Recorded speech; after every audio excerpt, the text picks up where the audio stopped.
부탁드리도록 하겠습니다.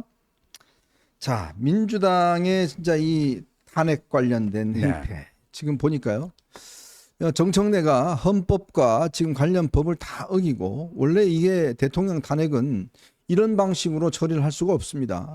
대통령 탄핵은 정식 탄핵안이 발의가 돼야 되고요.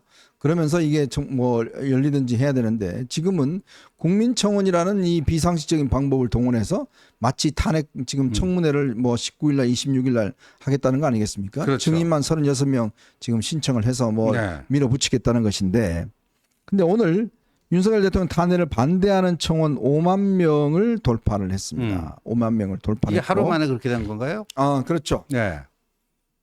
알고 봤더니요. 지난 4일 날 윤석열 대통령 탄핵 추진 반대 요청이 들어왔고 오늘 오전 5시 기준으로 5만 1,134명 이 넘어서 이게 30일 내에 동의를 5만 명을 충족을 하면 이 법사위로 넘어가게 됐습니다.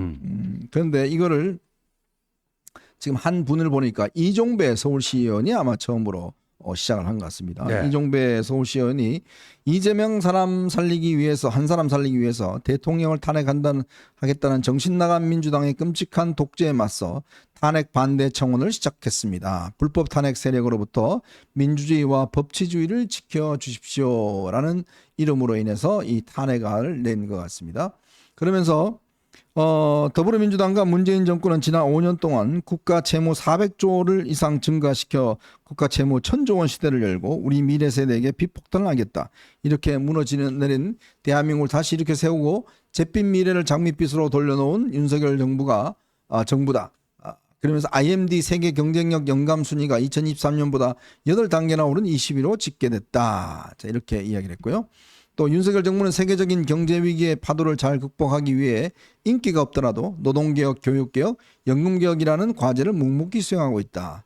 윤석열 정부의 응원과 격려를 통해 힘을 실어줘서 더 나은 미래로 함께 나아갈 때다라고 지금 이 이유를 그렇게 올렸습니다. 네. 근데 저걸 가지고 이제 탄핵을 하겠다고 하니까 거기에 대해서 이제 반대. 그러니까 항상 세상에 뭐든지 작용이 있으면 반작용이 있는 거 아닙니까? 네네. 지금 뭐 그 윤석열 대통령 탄핵해야 된다, 뭐 130만이 넘었다는데 문재인 때는 145만 명까지 가지 않았습니까? 네, 그렇죠. 탄핵 청원. 근데 그때 국회 법사위에서 저런 뭐 청문회를 열고 뭐를 했습니까? 안 했어요. 왜냐하면 기본적으로 국회는요. 그 국민의 의회 이걸 줄여서 국회라고 하는데 국민의 뜻을 존중해야 되지만 그것도 헌법과 법률에 맞춰서 돼야 되는 거 아니겠습니까? 네네.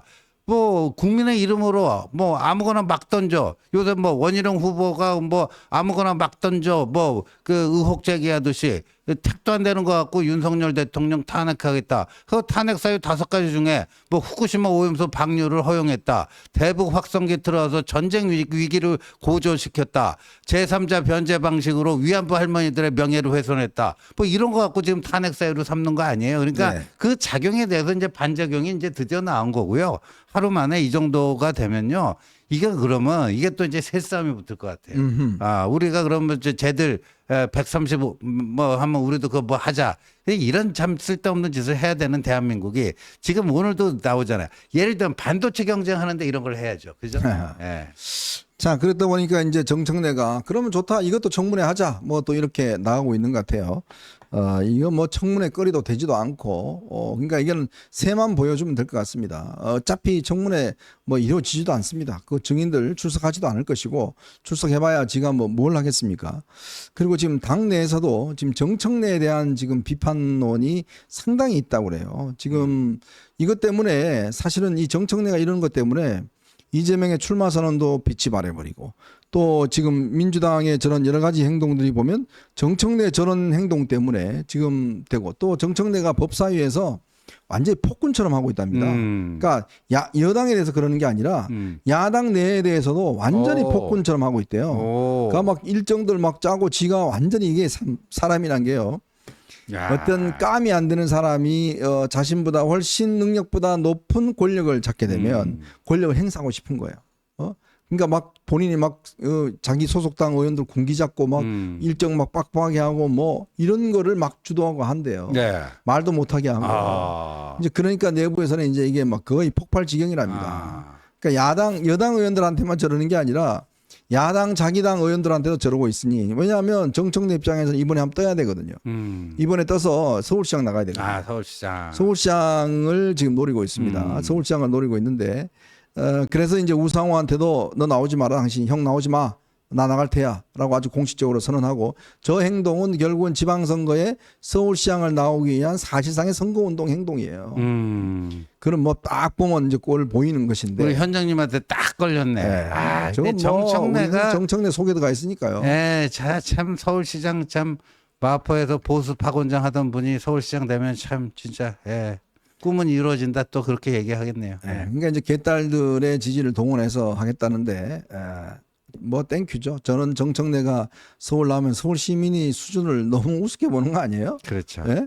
참 정말 저런 근데 또 한편으로 보면 저렇게 또 이 개판 치는 사람이 요즘은 또 이 정치판에서는 그래도 또 성장하는 것 같아요. 인기를 누리고.